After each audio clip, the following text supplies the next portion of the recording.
Food blogerlarga o'xshab juda chiroyli pishira olmagan bo'lsam ham, lekin aniqligi bilan aytaman, bu pechenka sizda ozishda foydali, chunki tarkibida juda ko'p oqsil va foydali yog'lar bor.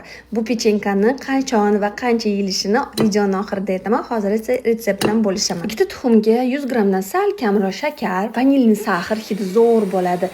Solasizda uni yaxshilab pishni bo'lguncha aralashtirasiz. Keyin 100 gram un solasizda, uni ham mikserda aralashtirib olasiz. Bo'ldi, massamiz tayyor. Oldindan tozalab qo'ygan yong'og'imni ham 1 stakan taxminan oldim va hosil bo'lgan xamir bilan aralashtirdim. O'zingiz istagan, yaxshi ko'rgan yong'oq solsangiz bo'ladi. Pishiriqlar uchun mo'ljallangan qog'ozga ozgina sariyog' surasizda, keyin mana shu hosil bo'lgan massamizani taxminan 1 sm qalinlikda yoyib qo'yasiz. Xamirni ikkiga ajratdim. Bittasi yong'oqli, bittasi yong'oqsiz. Chunki qizim yong'oq yemaydi. Menga esa shirinlik, oqsilga boy bo'lish kerak. 200 gradusda tezgina qizartirib oldim. Uzoqga ketib qolmang, chunki tez qizaradi va eng asosiysi issiqligida buni kesib qo'yish kerak. Keyin u qotib qoladi, lekin juda mazali pechenkaga aylanadi. Ozayotgan bo'lib dietada bo'lsangiz ham bunaqa pechenkani 2 bo'lagini zavtrakda yoki obedda, desertda yoki zavtrakda ham obedda yemagan bo'lsangiz, polnikda kofe bilan maza qilib yesangiz bo'ladi.